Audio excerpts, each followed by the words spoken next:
26 मई वट सावित्री व्रत 2025 के दिन चुपचाप गाय को खिला दे एक छोटी सी चीज, 1 महीने के अंदर करोड़पति बन जाओगे। जय श्री कृष्णा, राधे राधे।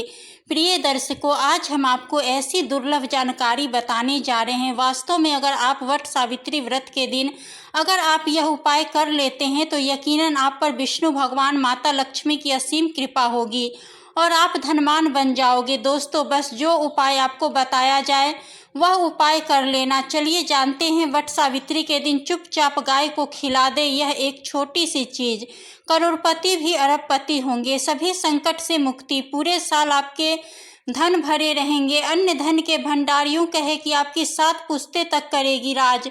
रुपयों पैसे पर राज, बैंक बैलेंस बढ़ता चला जाएगा। भक्तों, सभी दुख दर्द संकट कष्ट दूर हो जाएंगे और सभी सुख आपके कदमों में आ जाएंगे। यदि आप यह एक छोटी और ख़ास चीज़ चुपचाप गाय को खिला देते हैं तो तत्काल गरीबी आपके जीवन से खत्म हो जाएगी और 33 कोटि देवी देवताओं को धारण करने वाली गौ माता की कृपा बनी रहेगी। व्यक्ति के घर में कभी भी अन्य धन वस्त्र की कमी नहीं होती। अन्य धन के भंडार व्यक्ति के घर में भरे रहते हैं। तो दोस्तों, कौन से हैं वे गौ माता से जुड़े खास और महत्वपूर्ण उपाय जिन्हें यदि वट सावित्री व्रत के दिन कर लेते हैं तो दोस्तों आपकी जानकारी के लिए बता दें। भक्तों, वट सावित्री का व्रत खासकर नई वर वधू के लिए अधिक शुभ कार्य होता है। ऐसा माना जाता है अगर कोई नया जोड़ा पूरे श्रद्धा भाव से वट सावित्री की पूजा करता है तो उसकी मनोकामना शीघ्र ही पूर्ण हो जाती है। आपको 26 मई के दिन गौ माता को एक चीज़ जरूर खिलानी है। अगर इस दिन कोई नया जोड़ा यानी जिनकी शादी अभी अभी हुई हो और वट सावित्री के दिन गौ माता को एक चीज़ खिला देते हैं तो समझो उनकी जोड़ी हमेशा सलामत बनी रहेगी और पति की उम्र दीर्घायु होगी। साथ ही पत्नी को अपने पति की लंबी उम्र की कामना करते हुए गौ माता को एक चीज़ खिलानी है। हिंदू धर्म में बहुत से व्रत आते हैं पर इस बार की वट सावित्री व्रत बहुत ही धूमधाम से मनाई जा रही है। इसमें सबसे पहले वट के वृक्ष की पूजा होती है। उसी के साथ माता सावित्री के साथ साथ भगवान विष्णु तथा माता लक्ष्मी और उनकी विधि विधान से पूजा की जाती है। गौ माता की पूजा की जाती है, लेकिन इससे सबसे ज़्यादा महत्व वट सावित्री व्रत का माना जाता है। शास्त्रों में, वेदों पुराणों में साफ साफ लिखा हुआ है, ज्येष्ठ महीने की वट सावित्री व्रत माता सावित्री, विष्णु और माता लक्ष्मी जी का आशीर्वाद प्राप्त करने का सबसे सुनहरा दिन होता है। इस दिन भगवान विष्णु जी तथा माता लक्ष्मी जी बहुत ही ज़्यादा प्रसन्न मुद्रा में होते हैं और अपने दोनों हाथों से अपने भक्तों पर कृपा बरसाते हैं। एक तरफ दोस्तों मान्यता है कि वट सावित्री व्रत के दिन जो चंद्रमा होता है वह अन्य दिनों के मुकाबले सबसे ज़्यादा प्रकाशमान होता है और सूर्य देवता को अर्घ्य दिया जाता है। महिलाएं वट सावित्री का व्रत रखती है। दोस्तों, अगर आप नहीं जानते तो आपकी जानकारी के लिए बता दें, एक व्यक्ति की कुंडली में अगर चंद्र ग्रह की स्थिति अच्छी है तो उस व्यक्ति का भाग्य हमेशा उसका साथ देता है। वह व्यक्ति जिस कार्य को भी शुरू करता है उसे कार्य में उसे सफलता प्राप्त होती है। इसीलिए वट सावित्री व्रत को हमारे हिंदू धर्म में बहुत ही ज़्यादा विशेष और ख़ास महत्व दिया गया है। आप लोग की जानकारी के लिए बता दें, 26 मई वट सावित्री व्रत के दिन शुभ योग बन रहे हैं। कई सालों के बाद चंद्रमा का प्रकाश इतना प्रकाशमान होगा जितना कभी नहीं हुआ। बहुत साल में ऐसा दुर्लभ संयोग बनने जा रहा है। लक्ष्मी योग, ग्रह योग, नक्षत्र योग, अमृत सिद्धि योग जैसे शुभ योग का निर्माण हो रहा है। वट सावित्री व्रत के समय में पूरे दिन का व्रत करना चाहिए। वट सावित्री व्रत के दिन भगवान विष्णु जी और माता लक्ष्मी जी का आशीर्वाद प्राप्त होता है। वट सावित्री व्रत तिथि के दिन ब्रह्म मुहूर्त में सोकर नहीं उठ सकते, किसी पवित्र नदी में जाकर स्नान नहीं कर सकते, पूरे दिन का व्रत नहीं कर सकते।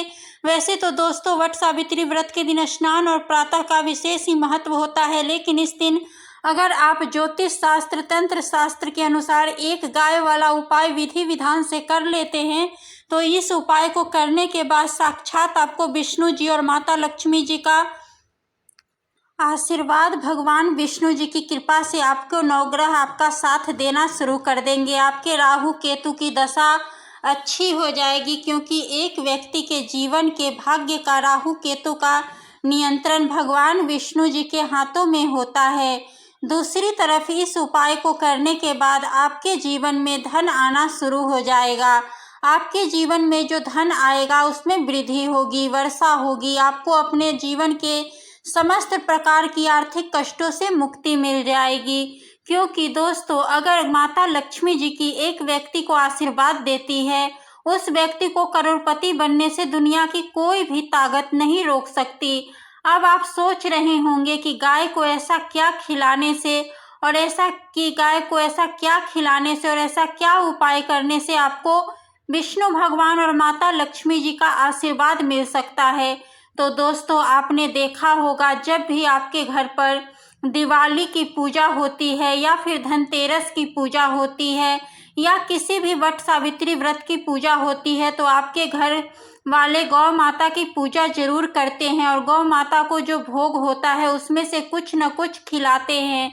ज़्यादा नहीं तो 2 पूरी अवश्य ही खिलाते हैं। तो दोस्तों, आपको इस उपाय को 26 मई वट सावित्री व्रत वाले दिन ही करना है और सूर्य देव को अर्घ्य देना है और उनकी विधि विधान से पूजा करना है और एक घी का दीपक वट पेड़ के नीचे जरूर ही जला देना है, क्योंकि वट के पेड़ में साक्षात भगवान विष्णु तथा माता लक्ष्मी जी का वास होता है और यह बहुत ही सरल उपाय है।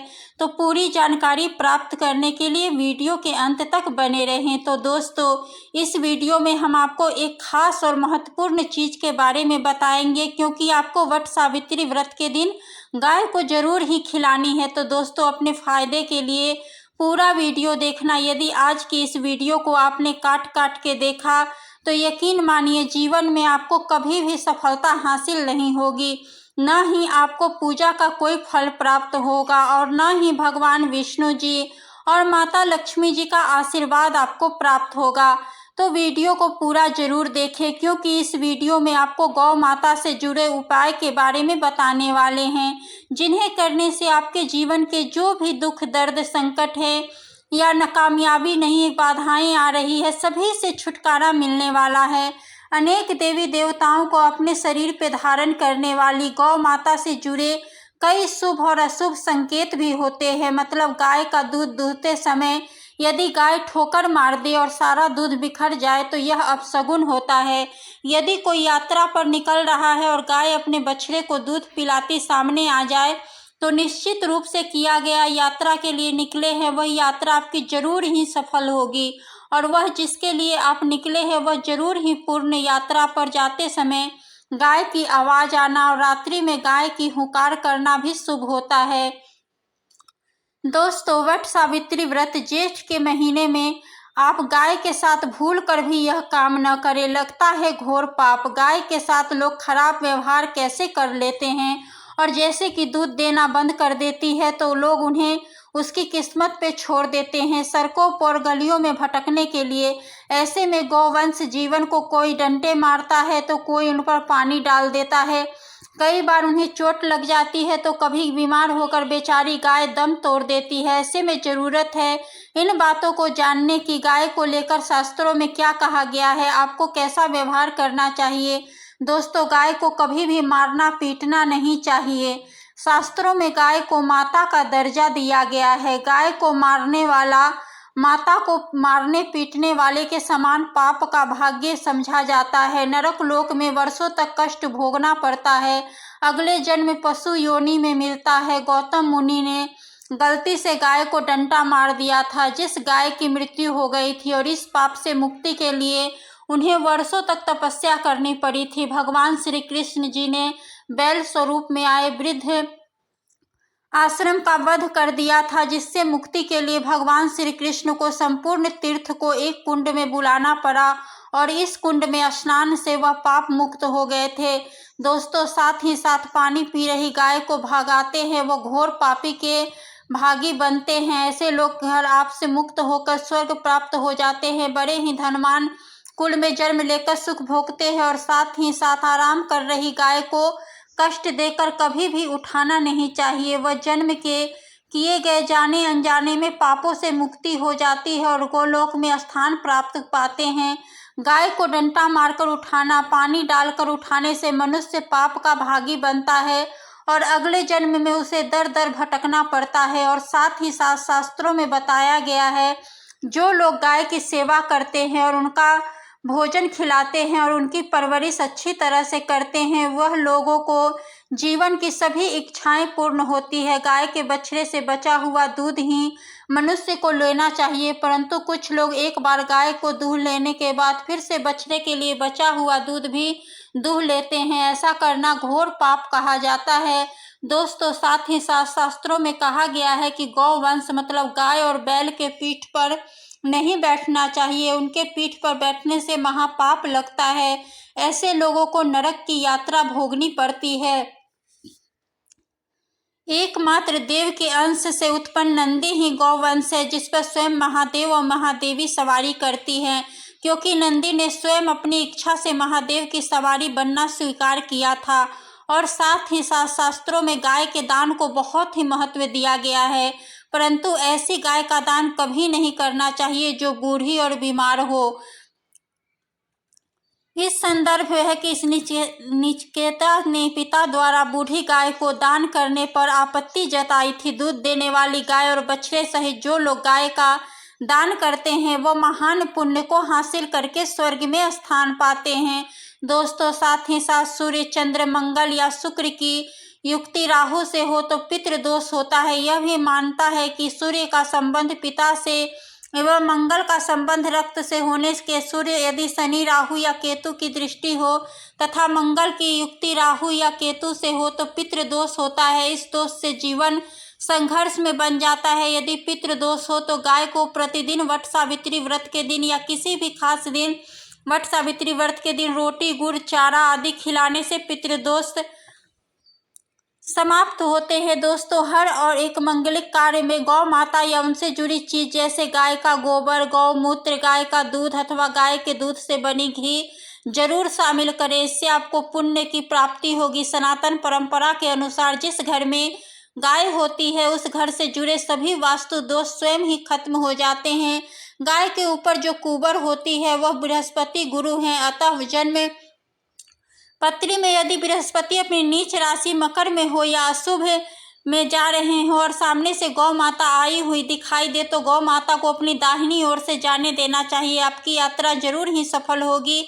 और साथ ही साथ यह भी संकेत जान ले, यदि आप यात्रा पर जा रहे हो सामने आपको आपके गाय अथवा अपने बछड़े को दूध पिलाती हुई सामने दिखाई दे जाए तो समझ जाना कि वह यात्रा आपके लिए जरूर ही सफल होगी। और साथ ही साथ जिस घर में गाय होती है उसमें वास्तु दोष स्वतः ही खत्म हो जाते हैं। प्रतिदिन ताजी रोटी ही बनाएं और गाय को अगर आपने रोटी बनाई है तो कोशिश करें कि उस रोटी को आप तुरंत ही गाय को खिला दें।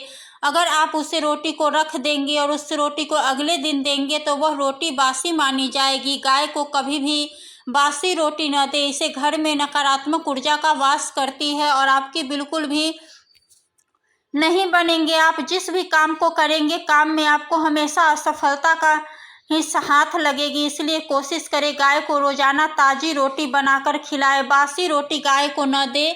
और साथ ही साथ सड़ी गली चीज गाय को नहीं खिलानी चाहिए कि घर में कोई फल है, कोई सब्जी है, सड़ जाए तो लोग क्या करते हैं, गाय को दे देते हैं। नहीं, ऐसा नहीं करना चाहिए। ऐसा करने से यदि आप गाय को खिलाते हैं तो आप अपने भाग्य को आपके भाग्य बन जाते हैं। और साथ ही साथ आप आटे की 11 लोई यहाँ बनाकर उसके ऊपर हल्दी लगा करके इसके बाद गाय को खिलाएं। माता गाय की आप चरणों को स्पर्श करें दोस्तों। ऐसा करने से आपके समस्त काम बनने लगेंगे। आपके जीवन में खुशियां ही खुशियां होगी। और आप 7 बार गाय की परिक्रमा भी कर ले और आपके समस्त काम होंगे। और साथ ही साथ आप गाय को जब भी रोटी दे, रोटी पर या तो आप थोड़ी हल्दी लगा ले, अगर ना हो तो आप थोड़ा सा ही रख सकते हैं, थोड़ी घी रख सकते हैं दोस्तों। गाय को कभी भी सूखी रोटी न खिलाए, उसे कुछ न कुछ रखकर खिलाएं। हल्दी रख ले, मिश्री है तो मिश्री रख ले, मतलब खाली रोटी नहीं खिलानी। इस बात का ध्यान रखें, आपको शुभ फलों की प्राप्ति होगी। जी हाँ दोस्तों, वीडियो अगर अच्छी लगी हो तो वीडियो को लाइक करें, ज़्यादा से ज़्यादा अपने दोस्तों में शेयर करें, चैनल को अवश्य ही सब्सक्राइब करें और कमेंट बॉक्स में ज़रूर लिखें जय श्री कृष्णा, जय गौ माता।